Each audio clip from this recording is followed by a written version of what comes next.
نحمده ونصلي ونسلم على رسوله الكريم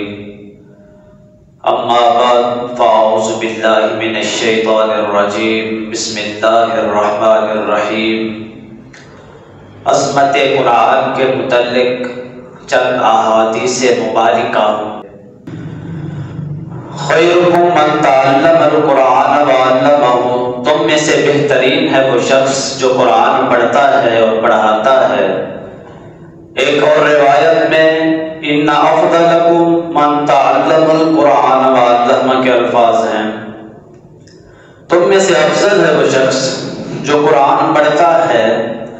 اور پڑھاتا ہے۔ حضرت عائشہ صدیقہ رضی اللہ تعالی عنہ سے روایت ہے، فرماتی ہیں نبی پاک علیہ السلام نے ارشاد فرمایا، قرآن پاک کا ماہر معزز محترم فرشتوں اور معظم و مکرم انبیاء علیہ السلام کے ساتھ ہوگا، اور جو شخص قرآن پڑھتے وقت اٹکتا ہے اس کی زبان میں لکنت پیدا ہوتی ہے، فرمایا اس کو دگنا ثواب عطا کیا جاتا ہے۔ حضرت ابو ہریرہ سے روایت ہے، وہ فرماتے ہیں کہ نبی پاک علیہ السلام نے ارشاد فرمایا، دو لوگوں کے اوپر رشک کیا جائے، ایک وہ جس کو اللہ تعالی نے قرآن کی سمجھ عطا فرمائی، دن اور رات کے اوقات میں قرآن کریم کی تلاوت کرتا ہے، پڑھتا ہے، اور اس کا پڑوسی اس کو سن کر یہ خیال کرتا ہے کہ اللہ تعالی مجھے بھی اس کی مثل قرآن کریم عطا کرتا، میں بھی اس کی مثل دن اور رات کے اوقات میں قرآن کی تلاوت کروں۔ اور دوسرا وہ شخص جس کو اللہ رب العزت نے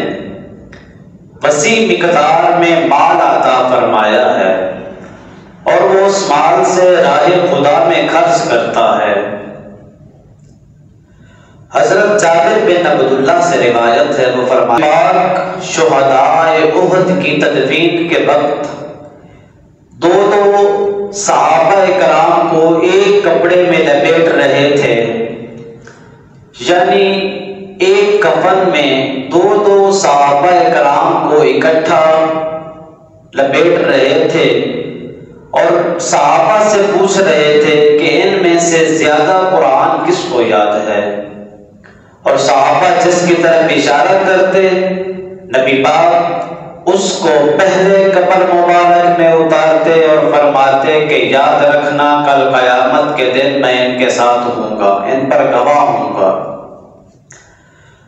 حضرت امام مالک نے فرمایا کہ نبی پاک نے ارشاد فرمایا، میں اپنی امت میں دو چیزوں کو چھوڑ کر جا رہا ہوں،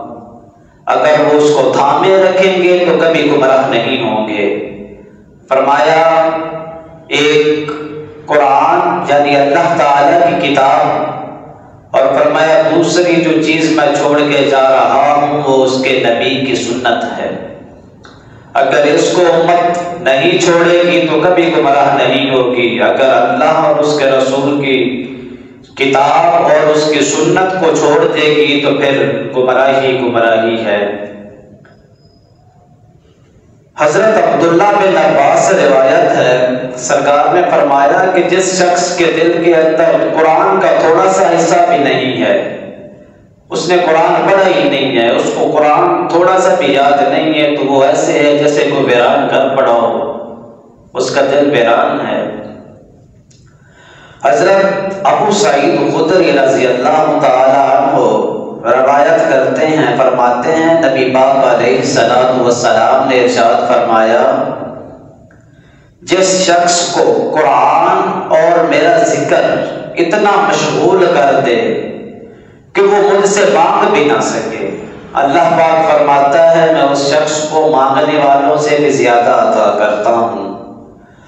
اور تمام کلاموں پر اللہ تعالیٰ کا کلام یعنی قرآن کریم جو ہے اس کو فضیلت حاصل ہے، اور ایسے فضیلت جیسے اللہ رب العزت کو اپنی تمام مخلوق کے اوپر فضیلت ہے، اسی طرح تمام کلام جتنے بھی ہیں دنیا میں، سب کلاموں کے اوپر قرآن کو فضیلت حاصل ہے۔ حضرت ابو ہریرہ سے فرماتے ہیں نبی پاک علیہ السلام نے ارشاد فرمایا اپنے گھروں کو قبرستان نہ بناؤ،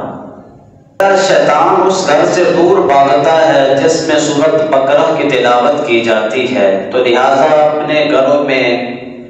کثرت تلاوت قرآن کا اہتمام کیا کریں۔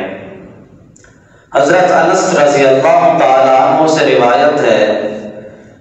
فرماتے ہیں کہ نبی پاک علیہ السلام نے ارشاد فرمایا لوگوں میں سے کچھ اللہ والے ہوتے ہیں۔ صحابہ نے عرض کی یا رسول اللہ وہ کون لوگ ہیں جو اللہ والے ہوتے ہیں؟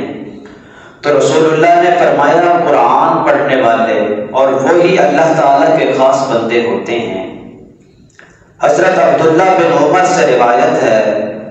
حضور نے ارشاد فرمایا جس نے قرآن پڑھا اس نے اپنے دونوں پہلوؤں میں ظاہراً عمل نبوت کو رکھ دیا، فرق صرف یہ ہے کہ اس کی طرف وحی نازل نہیں ہوتی۔ اور فرمایا صاحب قرآن کو یہ زیب نہیں دیتا کہ وہ کسی جھگڑا کرنے والے کے ساتھ جھگڑا کرے، کسی جاہل کے ساتھ جاہل کی طرح گفتگو کرے، حالانکہ اس کے دل میں تو کلام اللہ ہے، اس کے دل میں قرآن ہے، اس کو یہ باتیں زیب نہیں دیتی جو صاحب قرآن ہے۔ حضرت عبداللہ ابن عمر سے روایت ہے، سرکار نے ارشاد فرمایا گناہوں کی وجہ سے دلوں کو زنگ لگ جاتا ہے جیسے پانی کی وجہ سے لوہے کو زنگ لگ جاتا ہے۔ صحابہ کرام نے عرض کی یا رسول اللہ اس کا کوئی علاج ہے؟ آپ نے فرمایا اس کا علاج دو چیزوں سے ممکن ہے۔ فرمایا تم کثرت کے ساتھ موت کو یاد کیا کرو، اس سے دل نرم ہو جاتا ہے، اور فرمایا دوسرا وہ کہ تم کثرت کے ساتھ تلاوت قرآن کیا کرو، اور اس کے ساتھ دل روشن ہو جاتا ہے۔ سرکار نے فرمایا قرآن وہ سفارشی ہے کہ کل قیامت کے دن جس کی سفارش کو قبول کیا جائے گا، جو قرآن کو اپنے سامنے رکھے گا، کل قیامت کے دن قرآن اس کی سفارش کرے گا اور اللہ تعالیٰ اس کو جنت عطا کر دے گا۔ جو قرآن کو پیٹھ کے پیچھے رکھے گا اس کو یہ جہنم میں لے جائے گا۔ ایک اور حدیث شریف میں آتا ہے، حضرت ابو ہریرہ رضی اللہ تعالیٰ عنہ فرماتے ہیں کہ نبی پاک نے ارشاد فرمایا جو قرآن کی تلاوت کرتے ہیں، قرآن کو حفظ کرتے ہیں اور اس پر عمل کرتے ہیں، قیامت کے دن ان کے والدین کے سروں کے اوپر بڑے بڑے تاج پہنائے جائیں گے، اور ان کو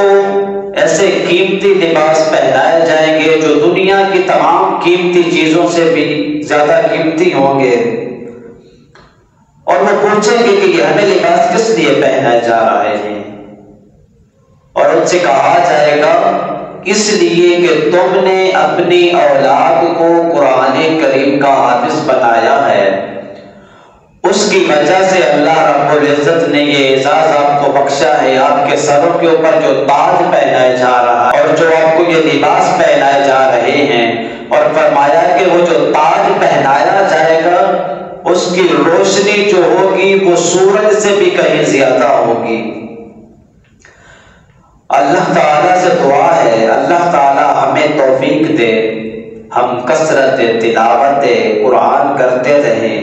قرآن کی برکتوں سے فیض اٹھاتے رہیں۔ اللہ تعالیٰ سے دعا ہے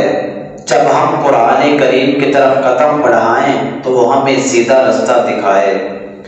ہر مصیبت میں سے ہماری حفاظت فرمائے، قرآن پاک کے ساتھ ہمارا رشتہ مضبوط رکھے۔ وآخر دعوانا ان الحمد للہ رب العالمین۔